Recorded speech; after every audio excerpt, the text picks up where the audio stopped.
Queen, bienvenue dans une nouvelle vidéo. Cette semaine, j'ai envie de te parler de lancement en ligne. Pourquoi c'est important d'en faire? Quels sont les bénéfices, les avantages d'intégrer plus de lancements à ta planification annuelle marketing dans ton entreprise? Premièrement, mon nom c'est Amie Riendo, je suis coach et présidente de l'entreprise MQ Consultation. J'aide les entrepreneurs comme toi à croître leur entreprise en ligne à l'aide d'une structure, des systèmes et de leur leadership afin d'atteindre leur objectif. Donc aujourd'hui, on plonge dans le sujet pour t'aider à bâtir une meilleure stratégie par rapport à tes lancements, puis pourquoi c'est essentiel de pouvoir intégrer plus de lancements à ta stratégie. Si tu te demandes, mais faire un lancement, sincèrement, ça coûte cher, ça prend beaucoup de temps, ça prend beaucoup d'énergie, je suis tout le temps fatiguée après avoir fait un lancement, il y a certainement quelque chose que tu fais par rapport à tes lancements qui ne fonctionne pas. Parce que un lancement, c'est sûr que ça se planifie, c'est sûr que ça s'organise, oui, ça prend du temps et de l'énergie, mais en réalité, ça devrait être une des choses que ton entreprise investit du temps à faire en sorte que ça se fasse plus facilement. Je suis pas en train de dire que c'est facile de faire un lancement, mais ça devrait être de plus en plus simple plus que tu gagnes l'expérience. Et donc, mon premier point, c'est pourquoi c'est important de faire un lancement, c'est qu'il y a des avantages réels à la croissance de ton entreprise d'en faire. C'est pourquoi il y a des marques qui font des lancements avec des dates vraiment spécifiques dans l'année où est-ce qu'ils vont faire des promos spéciales, où est-ce qu'ils vont faire des lancements de nouveautés. Et vraiment, c'est important de comprendre pourquoi ils font ça. La réalité, c'est d'amener de la nouvelle visibilité à la marque. C'est la première raison pourquoi tu devrais faire un lancement. C'est de peut-être aller chercher un segment que tu n'as peut-être pas abordé jusqu'à maintenant. D'aller chercher une visibilité parce que tu mets de l'argent dans la promotion en fait de ce que tu mets de l'avant. Donc au niveau des pubs, au niveau du marketing, au niveau du site web, des influenceurs, des ads, peu importe, tu mets de l'argent. Donc nécessairement, ça va venir avec plus de visibilité si tu fais bien les choses, bien entendu. Donc, d'avoir plus de visibilité, c'est une des premières raisons pourquoi tu voudrais faire un lancement. C'est aussi un moment où est-ce que les gens se rassemblent autour de « OK, il y a quelque chose qui se passe en ce moment ». C'est pas anodin, c'est vraiment par design que les gens et les entreprises produisent ces lancements-là, c'est pour regrouper des gens.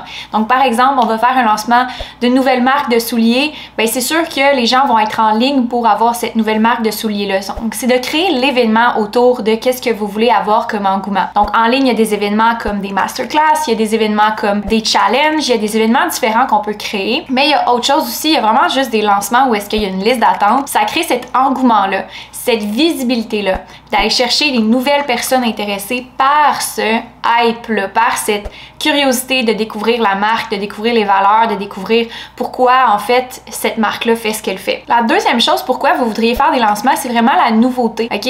Comme entrepreneur, vous devez créer quelque chose de nouveau à l'occasion. Je parle pas à celles que ça fait quelques mois que vous commencez, je parle à celles qui ont une entreprise d'établie depuis au moins un an, qui sont en croissance, qui sont en train de développer leur marché. Donc, d'amener des nouveautés va vous permettre, de pouvoir continuer de ressolliciter les clients et de les fidéliser, mais aussi d'aller chercher d'autres parts de marché que vous avez peut-être pas encore exploré, puis vous l'explorez pas parce que vous amenez pas de nouveautés à votre marché. Donc, c'est la première chose à comprendre au niveau de la nouveauté, c'est fidéliser ses clients, mais aussi aller chercher une nouvelle part de marché. Et c'est pas de recréer des choses à partir de zéro, ça peut être reprendre une collection, de la relancer différemment, de faire une collaboration avec quelqu'un en particulier. Donc on n'est pas obligé de recommencer à zéro par rapport à son programme, son cours en ligne ou par rapport à ses offres. On peut juste le repackager, le reformuler pour créer un sentiment de nouveauté, mais aussi d'amener réellement quelques petites différences au niveau du produit pour amener le client à démontrer de l'intérêt. La troisième chose, c'est le test and learn. Parce qu'en marketing, si tu ne testes rien, tu ne peux pas comprendre ton marché. Donc, c'est de faire des tests par rapport à si je le formule de cette façon-là, est-ce que mon audience va bien réagir? Si je l'apporte avec un nouveau message, puis je clarifie certains points par rapport au message, est-ce que ça va changer quelque chose au niveau des ventes?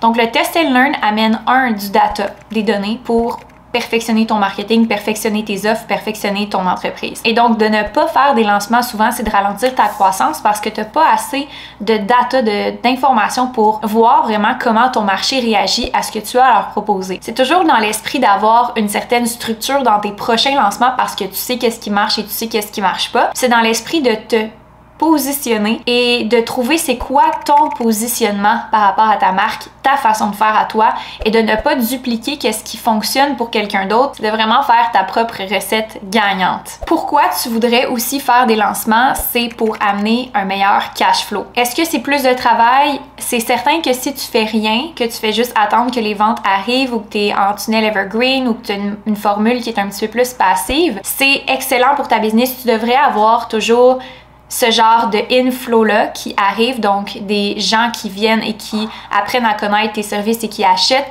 en continu. Et en même temps, tu ralentis ta croissance si tu te limites à ça. La chose qui m'a aidé le plus à croître mon entreprise rapidement, c'est les lancements parce que à cause de ça, j'avais des plans de paiement qui étaient aussi en un paiement. J'avais des deals spéciaux pour les gens qui avançaient plus d'argent dès le début. Donc, ça m'a permis d'avoir un meilleur cash flow. Un meilleur cash flow m'a permis d'engager plus de gens. Un meilleur cash flow m'a permis de réinvestir dans les m'a permis de réinvestir dans l'entreprise, ce qui a fait en sorte que mon entreprise a eu une forte croissance plus rapide parce que mon cash flow était positif. Et ce qu'on veut en entreprise, c'est d'avoir le meilleur cash flow possible pour continuer de réinvestir et de pouvoir préparer le futur. Parce que c'est difficile de, en fait, se fier sur des ventes qu'on sait qu'on va avoir de façon récurrente, mais qui arrivent de façon très progressive au compte-gouttes dans une période de temps X. Donc, on est capable de faire, oui, une projection annuelle, mais on n'est pas capable de dire, OK, combien qu'on va pouvoir réinvestir cette année. Probablement qu'on va être limité par rapport à nos options à cause que notre cash flow va pas nous permettre de pouvoir faire ces investissements-là. Puis j'ai tendance à croire que la meilleure façon de financer ton entreprise, c'est avec le financement de ton entreprise, avec le cash flow, avec le profit, en fait, que tu peux réinvestir. Et si tu reportes toujours le moment où est-ce que tu vas avoir un cash flow qui va être positif dans l'entreprise que tu vas avoir, plus que ça va être difficile d'avoir une gestion saine de tes finances. Donc, ce que je te dirais, les lancements te permettent d'avoir cette opportunité-là d'avoir un meilleur cash flow pour faire des investissements. Donc, pourquoi pas en profiter, pourquoi pas ajouter ça à ta stratégie